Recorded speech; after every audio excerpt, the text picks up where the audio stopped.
सभी को जय हिंद, नमस्कार। आज हम लोग जानेंगे कि नाटो क्या है, यानी आपका यहाँ पर हम देख सकते हैं कि यहाँ पे क्या है आपका। आज हमारा टॉपिक क्या होगा कि हम लोग जानेंगे कि नाटो क्या है, नाटो की हिस्ट्री को जानेंगे कि नाटो की स्थापना क्यों होती है, आखिर नाटो का स्थापना क्यों किया जाता है, और ये भी जानेंगे कि क्या नाटो की स्थापना करना अमेरिका की जरूरत थी या मजबूरी। अब कोई भी काम क्यों किया जाता है, क्योंकि जब उसका जरूरत पड़ता है या उसकी मजबूरी होती है। ठीक है, तो आज वही जानेंगे कि आपका नाटो क्या है, यानी North Atlantic Treaty of Organization. इसको फ्रेंच लैंग्वेज में ओटान भी कहते हैं।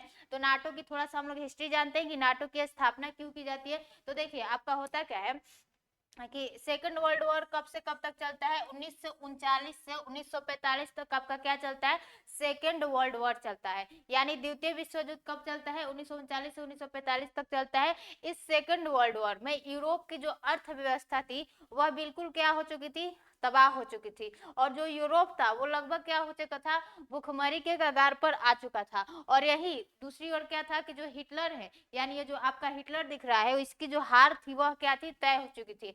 तो हिटलर के मरने के 4 महीना पहले ही, यानी हिटलर के मरने के 4 महीना पहले ही यह तय हो गया था फरवरी 1945 में कि जर्मनी क्या होगा, हारेगा।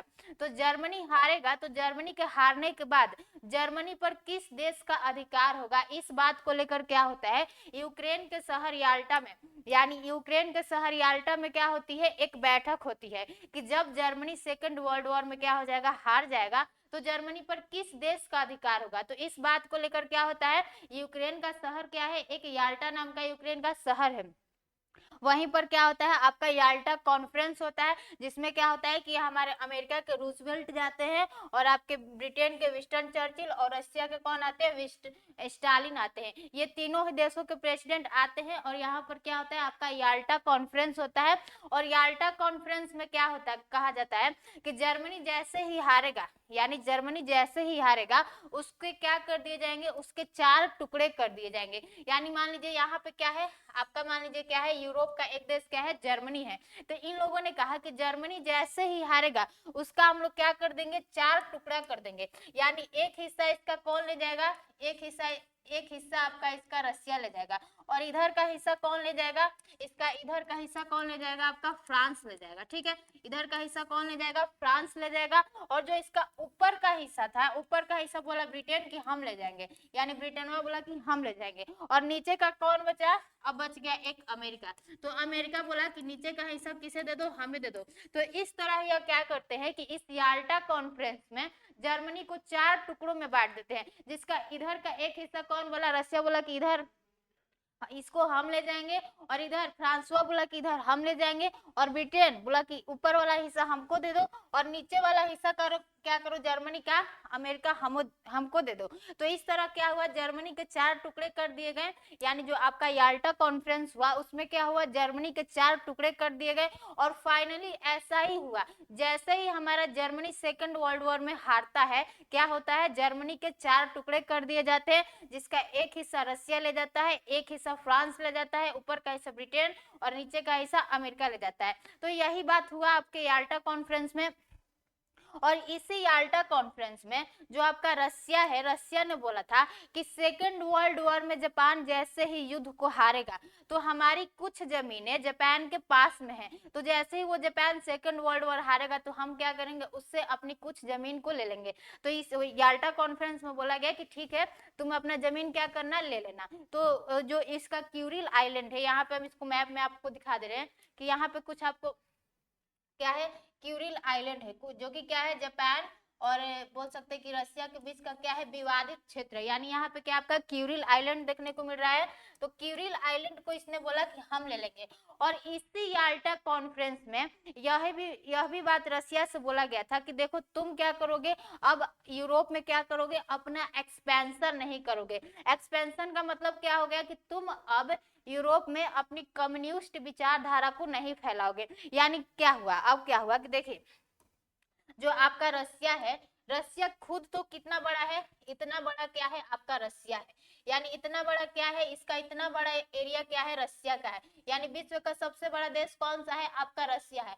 और उस समय क्या हुआ करता था कि यह यूएसएसआर हुआ करता था, यानी यह यूएसएसआर हुआ करता था। और इसमें इतना बड़ा तो रसिया है, और इसमें एक और 15 देश यानी 14 देश और जुड़ जाते हैं, और एक रसिया। तो यह पहले इसका एरिया इतना तक हुआ करता था। फिनलैंड भी इसमें आ जाता था। और यहाँ पे आपको छोटे से देश एस्टोनिया, लातविया, लिथुआनिया, फिर यहाँ पे बेलारूस, और फिर यहाँ पे यूक्रेन, और फिर यहाँ पे अजरबैजान, आर्मेनिया, ये सारे क्या थे, पहले रसिया के ही भाग थे। और फिर यहाँ पे सेंट्रल एशिया में जो भी आपको यहाँ पे दिख रहा है, कजाकिस्तान, किर्गिस्तान, तजाकिस्तान, तुर्कमेनिस्तान, ये सारे क्या थे, ये सारे क्या थे, आपके रसिया के ही भाग हुआ करते थे। तो पहले जो आपका रसिया है, यह कितना बड़ा था, इतना बड़ा था, यानी इसका एरिया क्या था, इतना बड़ा था। तो वही यूरोप के लोगों का कहना था, यानी अमेरिका के जो प्रेसिडेंट थे ट्रूमैन उनका कहना था कि देखो तुम तो एक इतना तो बड़े हो, और इसमें तुम्हारे 15 देश और है, और तुम क्या कर रहे हो कि यूरोप में क्या कर रहे हो, अपना एक्सपेंशन करते जा रहे हो। यानी जो आपको ये यूरोप दिख रहा है, यहाँ पे यह क्या कर रहा था, अपना एक्सपेंशन करते जा रहा था, यानी अपने क्षेत्र को बढ़ाते जा रहा था, अपनी विचारधारा को बढ़ाते जा रहा था, अपनी कम्युनिस्ट विचारधारा को बढ़ाते जा रहा था। तो इसी याल्टा पैक्ट में इससे ये बोला गया था कि तुम यूरोप में अपना एक्सपेंशन नहीं करोगे, यानी अपने क्षेत्र को नहीं बढ़ाओगे, अपनी विचारधारा को नहीं बढ़ाओगे। तो इस याल्टा पैक्ट में, यानी जो यहाँ पे आपका याल्टा पैक्ट हुआ है, इसमें रसिया तो बोला कि ठीक है, हम अपना एक्सपेंशन अब नहीं करेंगे, हम अपनी विचारधारा को नहीं फैलाएंगे। लेकिन होता क्या है, रसिया अपना धीरे धीरे क्या करता है, अपना विस्तार चालू करता है। यानी जो आपका रसिया है वह क्या करता है, धीरे धीरे अपना विस्तार चालू करता है। और एक समय आता है कि यह क्या करता है कि फरवरी 1948 में, यानी फरवरी 1948 में क्या करता है कि यहाँ पे एक चेकोस्लोवाकिया नाम का क्या है, छोटा सा देश है। यहाँ पे क्या आपका चेकोस्लोवाकिया नाम का छोटा सा देश है, जो कि चेकोस्लोवाकिया आज क्या है, दो भागों में टूट गया है। आप एटलस में देख लेना, पहला क्या है चेक रिपब्लिकन, और दूसरा क्या है स्लोवाकिया। तो रशिया क्या करता है, अपना धीरे धीरे एक्सपेंशन चालू करता है। और यह क्या करता है कि यहाँ पे एक चेकोस्लोवाकिया नाम का देश है, यहाँ पर यह अपनी सेना को अचानक से भेजकर वहां पर क्या कर देता है, तख्ता पलट करा देता है। वहां की जो डेमोक्रेसी सरकार थी, यानी वहां के लोकतंत्र की सरकार को उठा फेंकता है, और वहां पे अपनी मनमानी का कम्युनिस्ट सरकार को बैठा देता है। तो इस बात को लेकर जो हमारे अमेरिका के प्रेसिडेंट थे ट्रूमैन, उन्होंने कहा कि रशिया तो रुक ही नहीं रहा है, यह अपना एक्सपेंशन करते जा रहा है, और जब ये सारे देशों को अपने फेवर में कर लेगा, अपनी विचारधारा को मनवाने लगेगा, तो हम लोग कहाँ जाएंगे। तो रशिया क्या कर रहा था, इधर से पूरा अपना एक्सपेंशन करते जा रहा था, अपना मतलब क्षेत्र बढ़ाते जा रहा था। तो सारे देश टेंशन में आ गए थे कि जब सारे देश इसी की विचारधारा को, कम्युनिस्ट विचारधारा को मानने लगेंगे, तो सारे देश इसके फेवर में चले जाएंगे।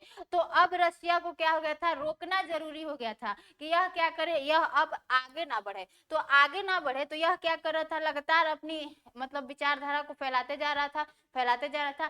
तो यह चेकोस्लोवाकिया के बाद इसका अगला टारगेट था टर्की और साइप्रस। यह टर्की तथा साइप्रस को क्या करना चाहता था, उनको कम्युनिस्ट बनाना चाहता था। तो जो हमारे अमेरिका के जो प्रेसिडेंट है, अमेरिका के प्रेसिडेंट थे, उनका नाम क्या आपका ट्रूमैन है। इन्होंने क्या किया, एक मार्शल प्लान चलाया। इन्होंने क्या किया कि एक मार्शल प्लान चलाया, और मार्शल प्लान के तहत इन्होंने क्या किया कि जो जो अभी कंट्री रशिया की विचारधारा को मानने के लिए उधर मतलब टिल्ट हो रही थी, यानी उनकी तरफ झुक रही थी, तो इन्होंने क्या किया कि टर्की तथा साइप्रस को पैसा देकर उसको रशिया की विचारधारा को मानने से मना किया, और उनको अपने फेवर में किया। तो ये जो मार्शल प्लान आपका चला था, यह किस लिए चला था, अमेरिका के राष्ट्रपति ट्रूमैन ने चलाया था। उन्होंने चलाया था कि जो जो भी कंट्री रशिया की विचारधारा को मान रहे हैं, यानी कम्युनिस्ट विचारधारा को मान रहे हैं, उनको क्या करना है, पैसा देके अपने फेवर में करना है। तो यह क्या हो गया, आपका मार्शल प्लान हो गया। लेकिन अब जो अमेरिका के प्रेसिडेंट है, उन्होंने सोचा कि कितना हम पैसा देके कितने देशों को अपने फेवर में करेंगे, कुछ ना कुछ तो हमें एक ऐसा संगठन बनाना चाहिए ना, जो कि क्या करे, सब हम लोग मिल के क्या करेंगे, रशिया के एक्सपेंशन को रोकेंगे। तब आपका क्या होता है कि आपके नाटो की स्थापना होती है। यानी जो आपको यहाँ पे नाटो दिख रहा है, तब क्या होता है कि 4 अप्रैल 1949 को क्या होता है आपका, 4 अप्रैल 1949 को क्या होता है, यहाँ पे 1949 होगा, 4 अप्रैल 1949 को क्या होता है, आपको नाटो की स्थापना होती है। जब नाटो की स्थापना होती है तो इसके 12 देश सदस्य थे, अभी इसके कितने देश हो गए हैं, 32 देश सदस्य हो गए हैं। तो जो नाटो की आपकी स्थापना होती है उसका मूल उद्देश्य क्या था कि रशिया के एक्सपेंशन को हमें क्या करना है, रोकना है। यानी जो रशिया अपना दिन प्रतिदिन क्या कर रहा है, अपने क्षेत्र को बढ़ाते जा रहा है, तो इसलिए यहाँ पे इन्होंने क्या किया कि नाटो की स्थापना कर दिया। अब जैसे ही इन्होंने नाटो की स्थापना किया तो ये North Atlantic Treaty of Organization है, यानी यहाँ पे क्या आपका अटलांटिक ओशियन है। तो ये जो नाटो है इसमें नाटो के अधिकांश देश कहाँ के हैं, यूरोप के। तो इधर से क्या हो गया, ये इधर से इस साइड से रोकने के लिए इन लोगों ने क्या किया, नाटो की स्थापना किया। यानी इधर से क्या हो गया, आपका नाटो रोक रहा है कि नाटो कह रहा है कि तुमको इधर नहीं बढ़ना है, इधर नहीं बढ़ना है। तो रशिया को इस साइड से रोकने के लिए हम लोगों ने क्या किया, नाटो की स्थापना किया। अब जो आपका नाटो है, नाटो में क्या है कि 14 आर्टिकल्स है। 14 आर्टिकल्स का मतलब क्या हुआ कि इसमें जो भी देश हैं उनका कैसे कैसे उनका काम है। तो 14 आर्टिकल्स है नाटो में, जिसमें से जो आपका 5वां आर्टिकल है वो बोल सकते हैं कि वो नाटो को नाटो बनाता है। इसी के कारण क्या होता है, सारे देश नाटो से मतलब नाटो की सदस्य लेने से डरते भी हैं या नहीं भी लेना चाहते। तो जो इसका 5वां आर्टिकल है, देखिए वो क्या कहता है कि अगर नाटो में जितने भी देश मौजूद हैं अगर वो आपस में झगड़ा करते हैं तो कुछ नहीं होगा, लेकिन इसमें जो 32 देश मौजूद है अगर इन 32 देश में से कोई बाहरी देश जो कि नाटो का क्या है, सदस्य नहीं है, वो इन पे अटैक करता है तो हम 32 मिलकर क्या करेंगे, उस पे अटैक करेंगे। तो बस नाटो की क्या है, यही खासियत है। जो भी कमजोर देश है जिनका अपना अस्तित्व नहीं है, तो मतलब सोचते हैं कि कोई हम पर कब्जा कर लेगा, वह क्या कर लेते हैं, नाटो की सदस्य को ग्रहण कर लेते हैं। क्यों, क्योंकि उन्हें क्या मिलेगा, मिलिट्री मिलेगा। तो देखिए अब नाटो आपका हो गया कि नाटो क्या हो गया कि इधर से घेरने के लिए, रशिया को इधर से रोकने के लिए हम लोगों ने नाटो की स्थापना कर दिया। अब रशिया यूरोप में लगातार बढ़ रहा था। तो अब क्या हुआ कि रशिया को चारों तरफ से रोकना था। यानी रशिया को चारों तरफ से रोकने के लिए अब इन लोगों ने क्या कहा कि अब हमें रशिया को साउथ ईस्ट एशिया से रोकना होगा। यानी जो आपको यहाँ पे साउथ ईस्ट एशिया दिख रहा है, यहाँ से रोकना होगा। तो इन लोगों ने साउथ ईस्ट एशिया से मतलब रशिया को रोकने के लिए इन लोगों ने क्या बनाया, आपका एक सेटो नाम का क्या बनाया, ऑर्गेनाइजेशन बनाया। यह क्या है, South East Asian Treaty organisation. इसमें आपके कौन कौन से देश थे, यानी सेटो क्या है, आज आप जान लो कि South East Asian Treaty organisation, इसमें आपके कौन कौन से देश थे उसको हम बता दे रहे हैं। तो देखिए इसमें जो आपका सेटू है उसमें कौन से देश थे, एक यहाँ पे क्या था आपका थाईलैंड था, और यहाँ पे क्या था फिलीपींस था, और यहाँ पे ऑस्ट्रेलिया था, और यहाँ पे न्यूजीलैंड था। तो ये साउथ ईस्ट एशिया से क्या कर रहे थे, इधर से क्या कर रहे थे, रशिया को रोक रहे थे। यानी इन लोगों ने अपना ग्रुप बना लिया और इन लोगों ने क्या कहा कि हमें रशिया की विचारधारा को नहीं मानना है और रशिया को इधर आने से क्या करना है, रोकना है। तो आपको सेटो समझ में आ गया, जिसमें कौन था, थाईलैंड है, फिलीपींस है, ऑस्ट्रेलिया है और न्यूजीलैंड है। तो अब क्या था कि रशिया को तो चारों तरफ से घेरना है। अब उन लोगों ने क्या किया कि सेंट्रल एशिया से रशिया को घेरने के लिए, यानी यहाँ पे जो आपको एशिया दिख रहा है, सेंट्रल एशिया से इन लोगों ने रशिया को घेरने के लिए सेंटो को बनाया। यानी क्या है आपका सेंटो, जो आपका सेंटो है, सेंट्रल ट्रीटी ऑर्गेनाइजेशन, इसका हम क्या कर रहे हैं, एक बार फिगर दिखा दे रहे हैं।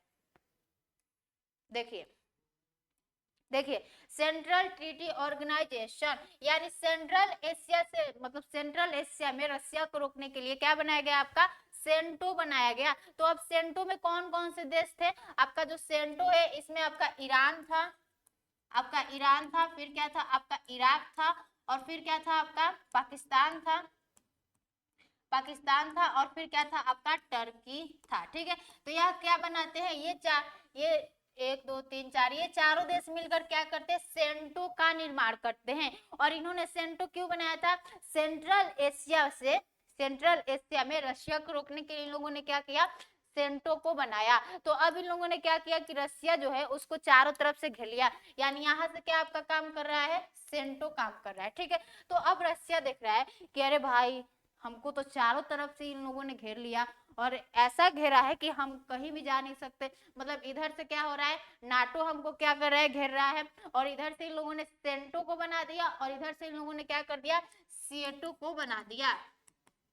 तो इस तरह इन लोगों ने क्या किया, रशिया के एक्सपेंशन को रोकने के लिए इन लोगों ने नाटो को बनाया, फिर क्या किया, सेंटो को बनाया, फिर क्या किया, सेटो को बनाया। रशिया का दादर हम तो एकदम से मतलब हमको एकदम चिंगम की तरह ये लोग चबा जाएगा हम अगर कुछ नहीं करते हैं तो ये इसको चारों तरफ से अब घेर लिया गया।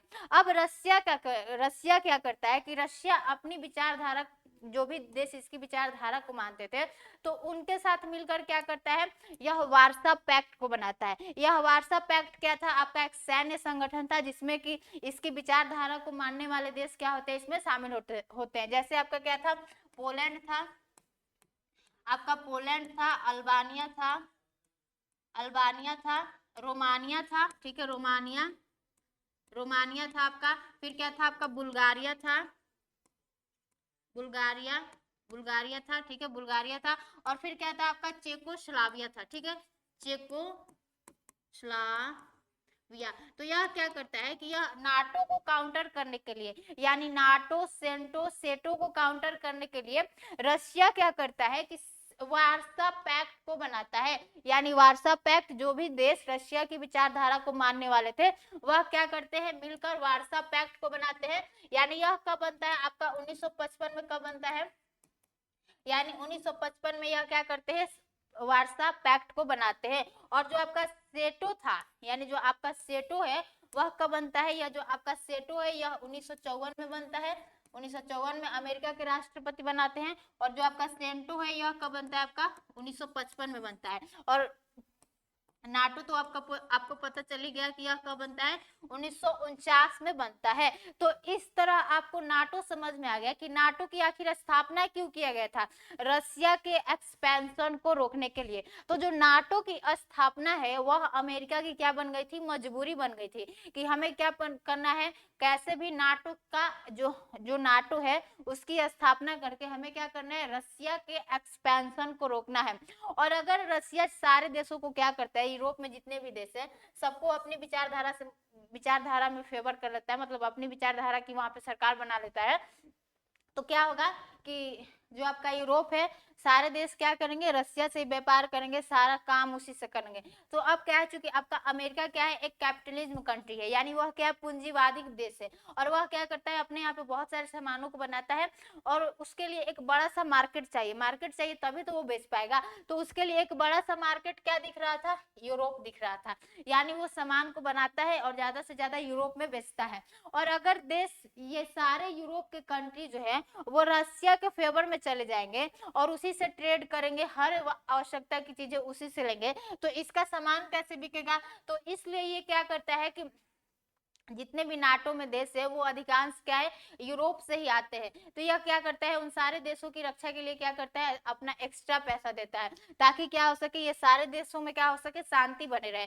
तभी अगर मान लीजिए आपको कहीं पे कुछ सामान बेचना है और अगर वहाँ उस कंट्री में क्या है कि झगड़ा हो रहा है तो आप उस कंट्री में अपना सामान नहीं बेच पाओगे। अगर वहां पे शांति है, अच्छा माहौल है, तभी तो आप अपने सामान को बेच पाओगे। तो इसलिए यह क्या करता है, इसका एक व्यापारिक हित भी था कि हमें नाटो की स्थापना करके इन सारे देशों में क्या करना है, शांति को स्थापित करना है, तभी तो हम अपने सामान को बेच पाएंगे। अगर यहाँ पे झगड़ा लड़ाई होगा तो यह अपने सामान को नहीं बेच पाएगा। तो इसलिए यह क्या करता है कि नाटो की स्थापना करता है। पहला तो क्या है कि रशिया के एक्सपेंशन को रोकने के लिए, यानी रशिया यूरोप में लगातार बढ़ता जा रहा था, अपना क्षेत्रफल बढ़ाते जा रहा था, अपनी विचारधारा को मानने के लिए बहुत से कंट्री को क्या करता था, मतलब कि फोर्स करता था कि तुम भी क्या करो, कम्युनिस्ट विचारधारा को मानो। तो अब क्या होता है कि ये अभी क्या है आपको दिख रहा है, अभी तो केवल आपको नाटो दिख रहा है, यानी अभी क्या है आपका नाटो केवल क्या है, अस्तित्व में है। और जो आपका सेंटो है और जो सिएटो है यह क्या होते हैं, खत्म हो जाते हैं। फिर जो रशिया का आपका वार्सा पैक्ट था,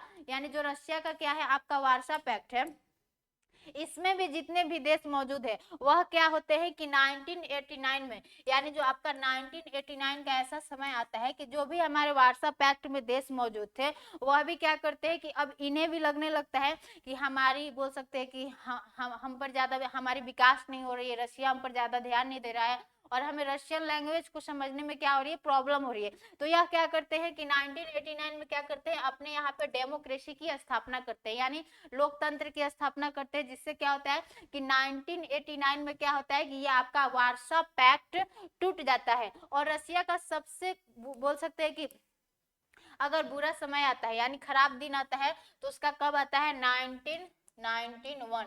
यानी 1991 में क्या होता है कि जो आपका रशिया है यानी जो आपका यूएसएसआर है वह क्या होता है 15 देशों में टूट जाता है, यानी क्या हो जाता है इसका डिसइंटीग्रेशन हो जाता है। तो इसका बोल सकते हैं कि सबसे बुरा समय कब आता है 1991। यानी यहाँ पे अब रशिया जो इतना अब यही तक क्या हो जाता है आपका बच जाता है। जितने भी पहले इसमें और 14 देश क्या थे वो शामिल थे वो सारे क्या हो जाते हैं इससे अलग हो जाते हैं। तो अब रशिया का क्या है इतना बस क्षेत्र है और पहले इसका कितना क्षेत्र हुआ करता था, पहले फिनलैंड भी क्या था रशिया का ही भाग था और यहाँ पे Estonia, Latvia, Lithuania, Belarus, Ukraine, Ukraine भी क्या था पहले रशिया का ही पार्ट था। हम अभी बता रहे हैं कि यूक्रेन और रशिया वॉर का जो मेन कारण है वह क्या है नाटो ही है। ठीक है, तो आपका यहाँ पे क्या है यूक्रेन भी है और यहाँ पे जितने भी आपको सेंट्रल एशिया में जो भी क्या है देश है वो सब भी क्या थे पहले रशिया का पार्ट हुआ करते थे। तो पहले रशिया इतना बड़ा हुआ करता था, पहले इतना भी क्षेत्र क्या था सारा क्षेत्र क्या था रशिया का था। लेकिन क्या होता है कि यह 1991 में इसका डिसइंटीग्रेशन हो जाता है, यह 15 देशों में टूट जाता है और फिर यह अब बस केवल क्या बच गया है आपका रशिया बच गया है।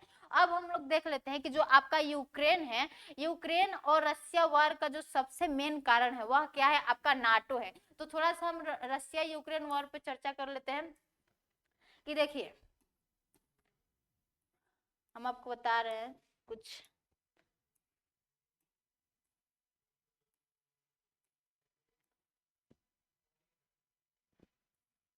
उनका तो फोटो नहीं है। देखो यहाँ पे क्या है आपका, देखिए तो यहाँ पे क्या है आपका ये क्या है आपका यूक्रेन क्या है एक देश, ठीक है यहाँ पे क्या है आपका यूक्रेन देश है। तो ये जो आपका यूक्रेन है और यहाँ पे क्या है रशिया है। तो ये हमने आपको बताया कि ये जो आपका यूक्रेन है पहले क्या हुआ करता था रशिया का ही पार्ट हुआ करता था, यानी यह यूएसएसआर का क्या था पार्ट था। तो अब यूक्रेन क्या कहता है कि हम क्या करेंगे नाटो को ज्वाइन करेंगे, यानी हम क्या करेंगे नाटो को ज्वाइन करेंगे। तो जब नाटो में जो भी कोई कंट्री शामिल होती है तो नाटो में एक बनाया गया है कि नाटो में जितने भी देश मौजूद है वह क्या कर सकते हैं एक दूसरे का सैन्य अड्डा का क्या कर सकते हैं प्रयोग कर सकते हैं। तो अब जैसे ही यूक्रेन क्या करता नाटो की सदस्य को लेता, यानी जैसे ये नाटो की मेंबरशिप को लेता तो अमेरिका क्या करता जो आपका अमेरिका है यहाँ पर लेके क्या करता अपने सेना को बैठा देता, यानी रशिया के बॉर्डर पे क्या करता है यह अपनी अमेरिका सेना को लेकर बैठा देता। और यह बात रशिया को बिल्कुल भी अच्छा नहीं लगता, क्यों, क्योंकि जो आपका अमेरिका है वह क्या है रशिया का सबसे बड़ा दुश्मन है। तो ये यूक्रेन को ये रशिया बोल रहा था कि देखो तुम क्या हो मेरे बेटा हो, हम तुमको क्या किए हैं पहले, यानी जो आपका यूक्रेन है या पहले यूएसएसआर का ही तो पार्ट हुआ करता था। बोले कि बेटा देखो पापा को चेंज नहीं करते, तुम गर्लफ्रेंड चेंज कर सकते हो लेकिन पापा को कैसे बदल सकते हो। तो ये बोला नहीं हम तो जाएंगे जो बाइडेन के पास, यानी हम अपनी नाटो की सदस्य ग्रहण करेंगे। बोले अच्छा, तो यह क्या करता है रशिया इसको मना करता है कि तुम नाटो की सदस्य मत लो मत लो। तो जो हमारे जेलेंस्की है वो बोलते हैं अच्छा हमारा देश और हमें नाटो की सदस्य लेना है, तुम कौन होते हो मना करने वाले। तो ये नहीं माना। तो फिर 2014 में जो हमारे पुतिन है वह क्या करते हैं ये क्रीमिया वाला जो आपका पार्ट दिख रहा है जो कि क्या हुआ करता था पहले यूक्रेन का पार्ट हुआ करता था, यह 2014 में क्रीमिया पर अटैक करते हैं और वह क्या कर लेते हैं अपने कब्जा में कर लेते हैं।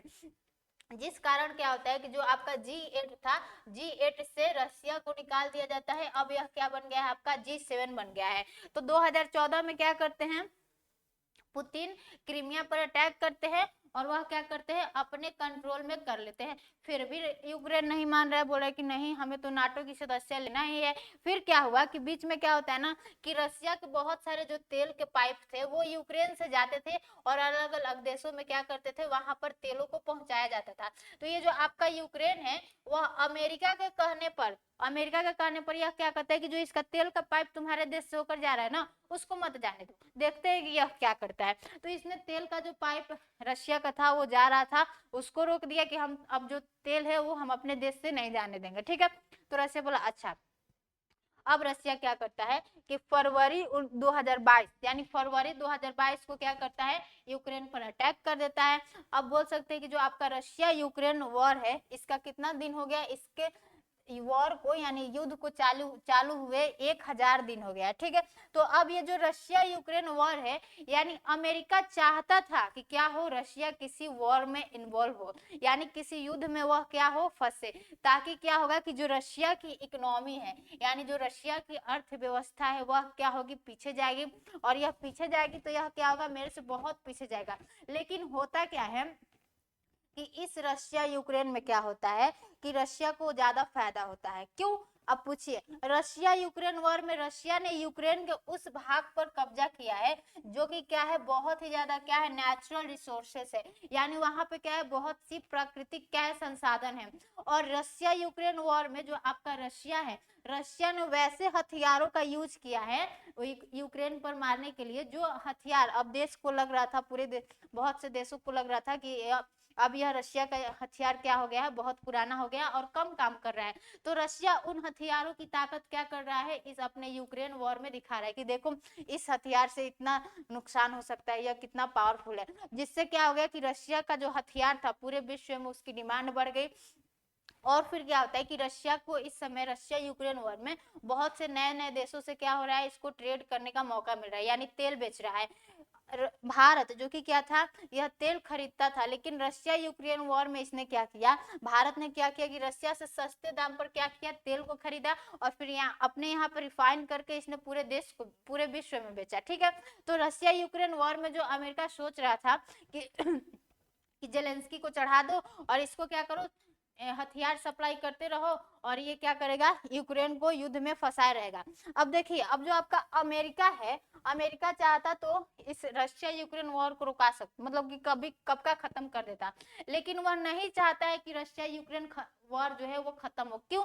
क्योंकि अमेरिका क्या करता है कि जो आपका यूक्रेन है उसको वैसा ही बस हथियार देता है जिससे वह क्या कर सके, अपने आप को डिफेंड कर सके, यानी बचा सके। इसको ऐसा मिसाइल देता है, यानी कुछ ऐसी सारी सिस्टम्स देता है कि यह क्या कर सके, बस जो रशिया से मिसाइल आ रही है बस उससे क्या कर सके, अपने आप को मतलब कि क्या कर सके, बचा सके। लेकिन अब तो यह वॉर लंबा चला था। अब क्या हुआ है कि आपको हाल ही में अमेरिका में इलेक्शन हुआ है और वहां पे जो हमारे ट्रम्प है वह क्या हो गए हैं सरकार में, मतलब कि जनवरी में वह क्या बन जाएंगे, प्रेसिडेंट बन जाएंगे। तो ट्रम्प आने से पहले ही उन्होंने बोल दिया है कि हम जैसे ही आएंगे तो हम रशिया यूक्रेन वॉर को क्या करेंगे, समाप्त कर देंगे। तो अब जो आपका जेलेंस्की है वह बोला कि तो गड़बड़ हो गया। तो यह जो बाइडेन के पास जाता है और कहता है कि हमें क्या कीजिए, हमें आप लॉन्ग रेंज मिसाइल दे दीजिए, हम क्या करेंगे, रशिया के अंदर घुस के क्या करेंगे, अब हम क्या करेंगे, अटैक करेंगे। यानी जो रशिया है, रशिया क्या किया है कि अपने सारे जो भी परमाणु हथियार है, यानी वह क्या किया है कि अपने परमाणु हथियारों को क्या किया है, इस वाले रीजन में रखा है। तो यूक्रेन कब से मांग कर रहा था कि रशिया अमेरिका से कि हमें क्या कीजिए, आप बस लॉन्ग रेंज मिसाइल दे दीजिए, हम क्या करेंगे कि रशिया के अंदर घुस के क्या करेंगे, एकदम मिसाइलों को मारेंगे और जो जो भी उसने क्या किया है, परमाणु हथियार को रखा है, उसके परमाणु हथियार को तबाह कर देंगे एकदम, तब उसको उड़ा देंगे। तो अब जो बाइडेन जाते जाते उन्होंने क्या कर दिया कि अब वो तुरंत जाने वाले हैं, उन्होंने क्या कर दिया कि 80 सीएमएस नामक क्या कर दिया है, 80 सीएमएस नामक, देखो यहाँ पे क्या है, ATACMS नामक क्या कर दिया है उन्होंने, यूक्रेन को मिसाइल, मतलब जो बाइडेन है उन्होंने जेलेंस्की को मिसाइल दे दिया, जिसकी रेंज क्या है, 300 किलोमीटर है। यानी अब यूक्रेन क्या कर सकता है कि अब यह रशिया के अंदर घुसकर क्या कर सकता है, मिसाइलों को मार सकता है। यानी पहले तो यह क्या करता था कि बस अपने आप को बचा सकता था, लेकिन अब यह क्या कर सकता है, इसके अंदर घुसकर क्या कर सकता है, मिसाइलों को मार सकता है। तो अब जैसे ही इसको long range missile Joe Biden ने दिया, तो जो हमारे पुतिन है, अभी 2-3 दिन पहले का खबर है कि पुतिन ने क्या किया है कि अपने न्यूक्लियर डॉक्ट्रिन में चेंज कर दिया है। न्यूक्लियर डॉक्ट्रिन में पहले क्या हुआ करता था कि पहले उसमें लिखा गया था कि अगर कोई भी देश के पास क्या है, परमाणु बम नहीं है, तो हम उस पर क्या करेंगे, परमाणु अटैक नहीं करेंगे। लेकिन इन्होंने क्या कर दिया है, अब अपने न्यूक्लियर डॉक्ट्रिन में चेंज कर दिया, बोला कि लाओ पुराना वाला पेज फाड़ते हैं और एक नई पेज को जोड़ते हैं, नई कहानी को लिखते हैं। इन्होंने क्या किया कि अपनी न्यूक्लियर डॉक्ट्रिन में अब यह बात लिख दिया है कि अगर कोई अगर किसी भी देश के पास परमाणु बम नहीं है और वो हम पर अटैक करता है और अगर उस देश के पास परमाणु बम नहीं है और उस देश की मदद कोई परमाणु संपन्न देश कर रहा है, तो हम क्या मानेंगे कि उसके पास परमाणु बम है और हम क्या करेंगे, उस पर परमाणु अटैक करेंगे, यानी न्यूक्लियर अटैक करेंगे। तो जो आपका यूक्रेन है, यूक्रेन के पास न्यूक्लियर मतलब इसके पास तो परमाणु बम नहीं है, लेकिन इसकी मदद कौन कर रहा है, अमेरिका कर रहा है। अमेरिका ने इसको लॉन्ग रेंज मिसाइल थमा दिया है कि लो तुम क्या करो, रसिया में घुस के रसिया के अंदर तक तुम मारो। तो अब रसिया क्या करेगा, अब कभी भी बोल सकते हैं कि वो अमेरिका पर भी क्या कर सकता है, अटैक कर सकता है। यानी जो आपका वॉर है अब यह क्या हो रहा है, दिन प्रतिदिन बढ़ते जा रहा है, ये मतलब रुकने का नाम नहीं ले रहा है। क्योंकि ये जो आपका ये जो बाइडेन जाते जाते इन्होंने लॉन्ग रेंज मिसाइल थमा दिया है यूक्रेन को, वह क्या हो रहा है कि यह यूक्रेन रशिया वॉर को और ऊपर ले जा रहा है। तो अब देखते हैं कि आपका यूक्रेन रशिया वॉर में कहां तक क्या चीजें होती है, और अगर इसके बारे में अगली कुछ अपडेट आती है तो हम बताएंगे, ठीक है। तो उम्मीद करते हैं कि आपको नाटो समझ में आ गया कि नाटो की स्थापना क्यों की जाती है, नाटो की हिस्ट्री क्या है, और नाटो की स्थापना करना क्या अमेरिका की मजबूरी थी या जरूरत थी, ठीक है। तो नाटो आपको समझ में आ गया कि नाटो क्या है, यानी नॉर्थ अटलांटिक ट्रीटी ऑर्गेनाइजेशन। और आपको ये भी समझ में आ गया, थोड़ा सा रशिया यूक्रेन वार के बारे में हमने थोड़ा सा अपडेट दे दिया है कि अभी इसके बारे में क्या हो रहा है, और फिर आगे इसके बारे में कुछ अपडेट आती है रशिया यूक्रेन के बारे में तो हम उसको भी बताएंगे, ठीक है। सभी को जय हिंद, नमस्कार।